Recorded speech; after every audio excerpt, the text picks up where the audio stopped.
அனைவருக்கும் வணக்கம். இந்த பதிவில் எதை பற்றி பார்க்க போகிறோம் பார்த்துக்கிட்டிங்கன்னா, இயக்குனர் ரஞ்சித் அவர்கள் அண்ணன் சீமானோட இணைய போகிறார் என்ற தலைப்பில் தான் அந்த பதிவு பார்க்க போகிறோம். இயக்குனர் ரஞ்சித் எப்படி சீமானன் கூட இணைவார் என்கின்ற ஒரு கேள்வி உங்களுக்கு எழும். அதற்கான கனெக்டிங் த டாட்ஸை தான் நான் இந்த வீடியோவில் சொல்ல போகிறேன். அதெல்லாம் நேரம் இருக்கக்கூடியவங்க, வாய்ப்பு உள்ளவங்க வீடியோ கடைசி பார்த்துட்டு நான் சொல்லக்கூடிய பாயிண்டெல்லாம் எடுத்து பார்த்து, அடடா பாலாவா இது கரெக்டாக சொல்லிட்டானே, சொன்ன ஒவ்வொரு பாயிண்ட் டங்குன்னு இருக்க அப்படின்னு நீங்கள் நினச்சிங்கன்னா வீடியோ பார்த்து முடிச்சதுக்கு பிறகு கீழே கமெண்ட் செக்ஷனில் கமெண்ட் பண்ணுங்கள். தலைப்புக்குள்ளே போகிறதுக்கு முன்னக்கூட்டி ஒரு முக்கியமான ஒரு வைப் ஒன்று இருக்குது, அந்த வைப்பை பார்த்துட்டு வந்துடுங்க.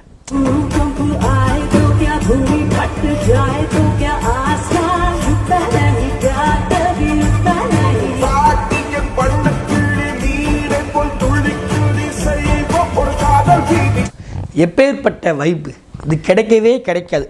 அதாவது அம்பானியுடைய திருமண வீட்டில் ஹிந்தியில் பாட்டு பாடுறாங்க.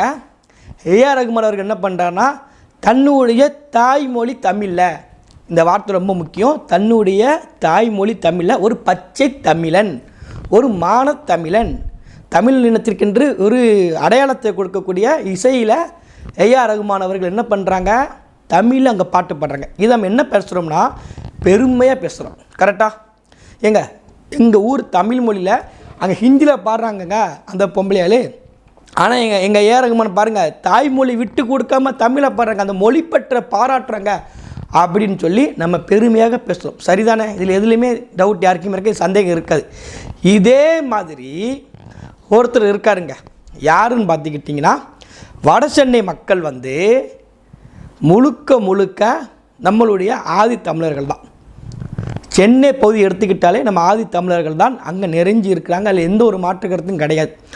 அப்படி இருக்கக்கூடிய பகுதி வட சென்னை பகுதியில் பார்த்துக்கிட்டிங்கன்னா, இப்போ நடந்து முடிந்த நாடாளுமன்ற தேர்தலில் கலாநிதி வீராசாமி என்கிற வெற்றி பெறார், நாடாளுமன்ற உறுப்பினர் வெற்றி பெறார்.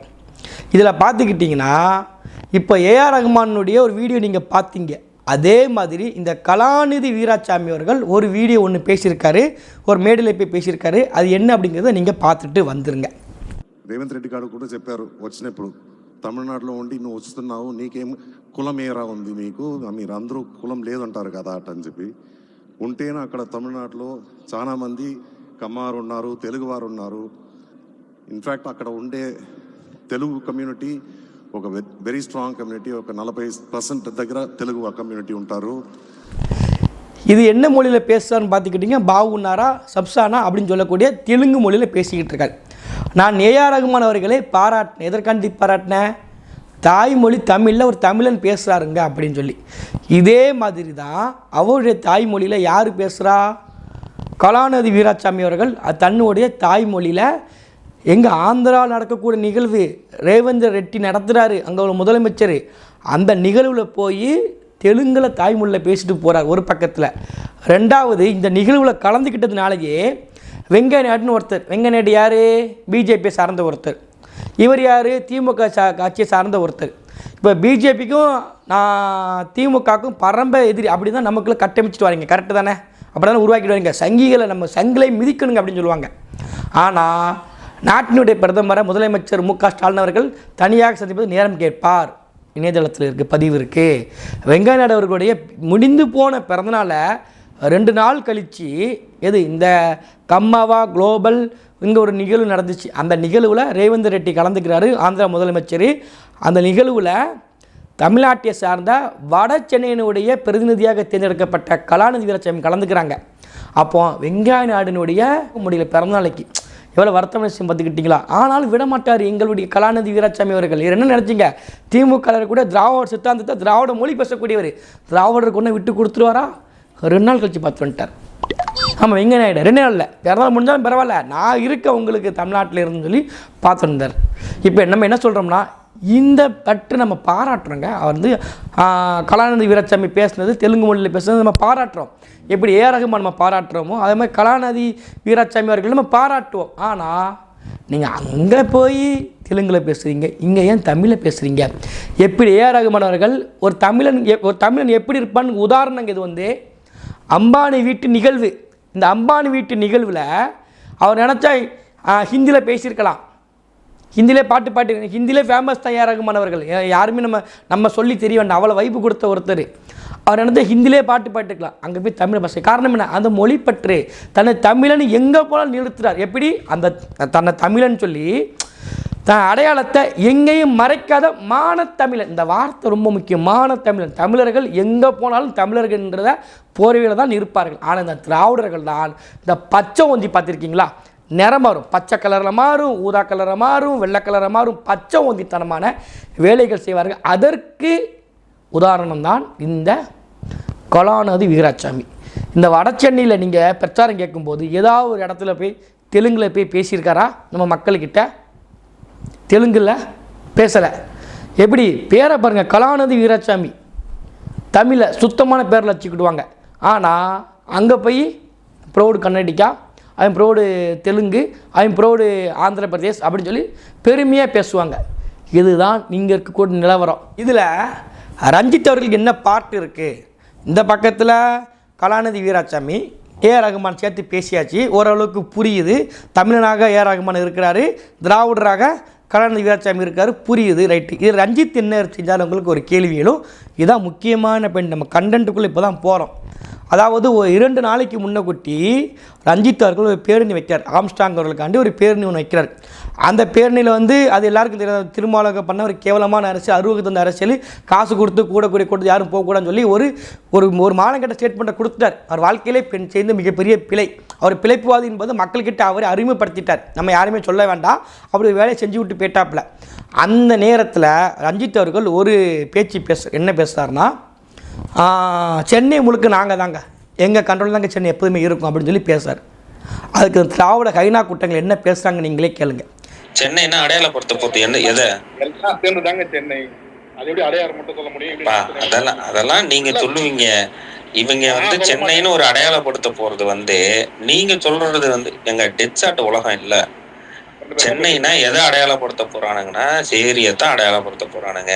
இவனுங்க இதை திரும்ப இந்த சங்கர் மாதிரி பூர்க்கிகள் படம் எடுப்பானுங்க. சேரியை உள்ள இழுத்து போட்டு கேவலமான வக்கர புத்திய சாதிய புத்திய திமுக என்று இருக்கக்கூடிய சாதி ஆணவத்தில் எப்படி ஆர்எஸ் பாரதி அவர்கள் சாதி ஆணவத்தில் பேசுகிறாரோ, அவருடைய பையன் சாயலட்சுமி எப்படி சாதி ஆணவத்தில் பேசுகிறாரோ, கேஏ நேரு எப்படி சாதி ஆணவத்தில் பேசுகிறாரோ, பொன்முடி எப்படி நீ எஸ்சி தானமா தலித்தனமா சொல்லி சாதி ஆணவத்தில் பேசுகிறாரோ, ரொம்ப மோசமான வக்கரபுர்த்தி இருக்கக்கூடியவங்க தான் திமுக கட்சிக்காரங்க. என்ன பண்ணுறாங்க? சென்னையவே நீங்கள் சரியாக்க பார்க்குறீங்க, நீங்கள் உங்களுக்கு எண்ணமே தான் சொல்லி சாதி அடிப்படையில் பேசுகிறாங்க. இதில் ரஞ்சித்தை எல்லாரும் திட்டினாங்க. அன்றைக்கி மேடையில் பேசுனதை நீங்கள் என்ன அரசியல் தெரியாமல் பேசிகிட்டு இருக்கீங்க, உங்களுக்கு என்ன தெரியும், கலவரம் என்ன தெரியும், அப்படி இப்படின்னு பல கேள்விகளை ரஞ்சித்தை பார்த்து கேள்வி கேட்டாங்க.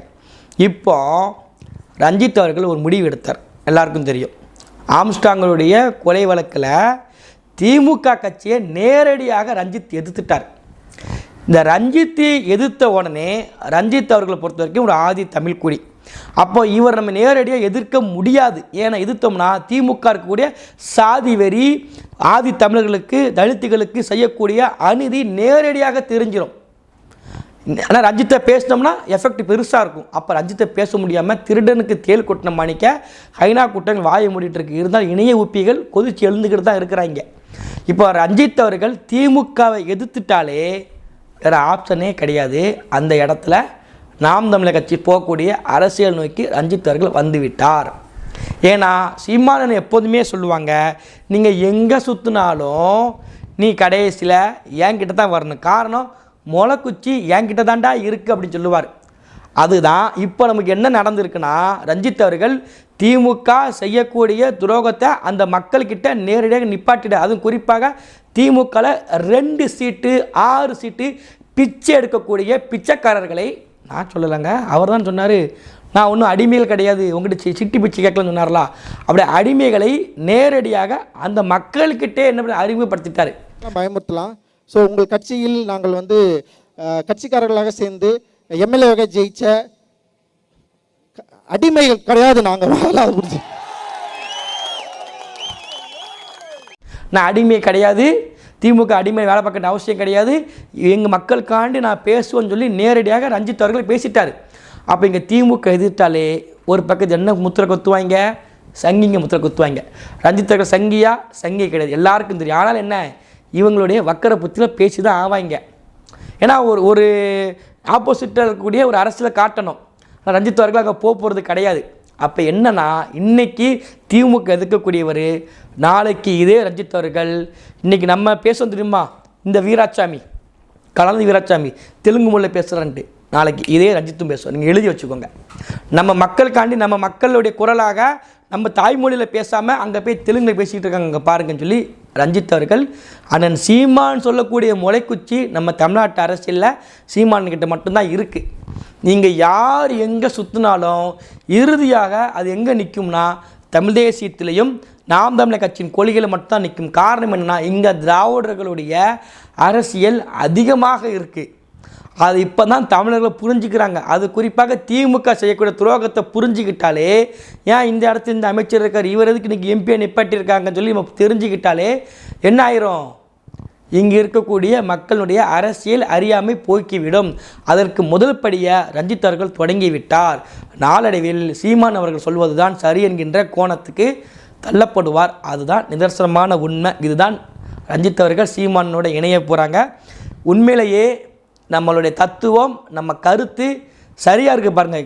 8 ஆண்டுகள் தேர்தலில் மட்டுமே கணக்கு வச்சுக்கோங்க. இந்த 8 ஆண்டுகளை பிசுறு இல்லாமல் நம்ம போக போய் தான் எவங்கிட்டையும் எப்படி இந்த சொடக்கு போட்டு இப்படி பேசுகிறாங்க, இப்படி சொடக்கு போட்டு நம்ம தைரியமாக பேசலாம். எவங்கிட்டையும் நிற்க வேண்டிய அவசியம் நம்ம கிடையாது. நம்ம கட்சி, நம்ம கொள்கை, நம்ம தத்துவம், நம்ம அண்ணன், நம்ம சின்னம், தனி சின்னம். எவங்கிட்டே நம்ம பிச்சை எடுக்க வேண்டாம். எவங்கிட்டேயும் போய் நான் இவங்க கூட்டணி ஓட்டு போடணும், கூட்டணி என்னது என்னமோ சொல்லுவார், நல்லா சொல்லுவாரா, தோழமை சுட்டுதல் பண்ணுங்க, நேராக மிதி தான். தோழமை சுட்டுதல் அதெல்லாம் கிடையாது. தத்துவம், தனி தத்துவம். இதை நோக்கி ரஞ்சித் அவர்கள் போயிருக்காரு.